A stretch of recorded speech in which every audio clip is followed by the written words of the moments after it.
Hey, salut ma gang de vous autres, bienvenue à Metal.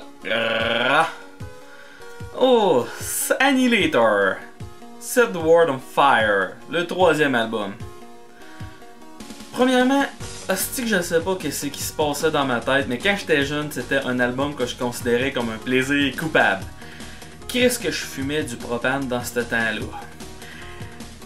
Album qui est probablement la réaction de Jeff Waters à tout ce qui se passait dans la musique, puis a essayé de mixer l'alternatif au thrash, mais au lieu de faire un mélange, il a juste crissé de l'alternatif puis du thrash un à côté de l'autre. C'est pas ça que j'appelle un mélange. Je sais qu'il y a beaucoup de monde qui critique le chanteur sur cet album-là. J'entendais même qu'il comparait au Backstreet Boy. C'est pas de la faute du chanteur, c'est de la faute de Jeff Waters. Quand il donne des tunes de hard à chanter, pis qu'est-ce que tu veux faire? Puis Jeff Waters devait être en arrière de lui pis dire hey, chante-moi ça plus émotionnel. Qu'est-ce que tu veux dire par plus émotionnel? Enlève tes couilles! Regarde, je vais le critiquer tune par tune. L'album commence avec Set the World of Fire, la meilleure tune de l'album, une tune que Jeff Waters joue encore à tous les spectacles. Je voulais dire Annihilator joue encore à tous les spectacles. Une des rares tunes dans le thrash metal qui fait un bon usage des silences, vraiment à rendre, c'est l'enfer. Après ça, on a No Zone. J'adore No Zone. We Can't You See Me Crying comme refrain. C'est Bieber en tabarnache, je dois l'admettre, sauf pour Metal Church. Mais bon, overall, j'aime ce tune-là, probablement à cause que c'est un plaisir coupable. Après ça, on a Bats in the Belfry. Elle est bonne. Après ça, on a Phoenix, Snake in the Grass. Check-le! Il va pogner les nerfs après sa blonde! T'sais. La tune commence slow, puis elle pogne de plus en plus les nerfs. Là. Il y a juste un groupe qui a été capable de faire ça, à ma connaissance. C'est Twisted Sister Run for Your Life. Ok? Ça, c'est de la merde. Ça me donne juste le goût de pisser dans la face de Jeff Waters. Puis parlant de pisser dans la face, la prochaine tune, c'est Phoenix Rising.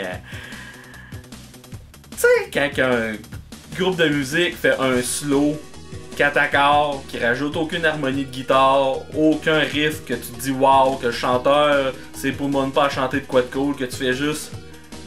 Qu'est-ce que t'essayes de prouver avec cette tune là? Que tu viens de te faire amputer la moitié de ta couille droite?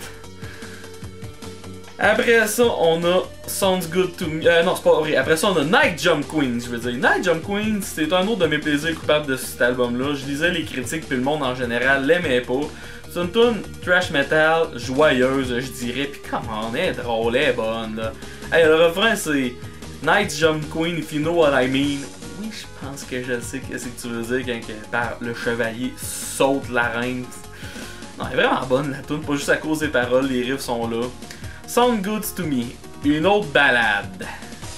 Jeff veut vraiment que j'y pisse d'en face. The Edge, une tune metal qui oscille entre le clean puis le heavy, mais qui est pas mal plus sur le heavy que le clean, pas mal plus sur le clean que le heavy. Non, je parle donc bien mal. Toi, à cause que j'ai envie de pisser. Don't Bother Me. J'imagine qu'elle est trash. En tout cas, elle a un riff trash. Mais elle est juste correct. Brain Dance, rempli de hey, regarde! J'suis une tonne trash! C'est une joke!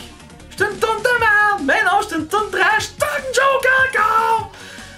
Bon, ok, pour le milieu, elle a de quoi qui est relativement intéressant à la première écoute, mais bon. Il a essayé de faire de quoi de vraiment insane. C'est plus échoué que d'autres choses, mais ça vaut quand même une écoute. En tout cas, je suis pas sûr. Mais bref, overall. J'ai déjà critiqué cet album-là dans le temps, puis j'y avais donné un 6.5 sur 10. C'est bien trop haut. J'y donne un 5.5 sur 10 à cause principalement de Set the World on Fire, No Zone, puis Night Jump Queens. Écoutez ces trois tunes-là, puis le reste, écoutez pas ça. Mais les trois tunes que j'ai dit valent vraiment la peine d'être écoutées.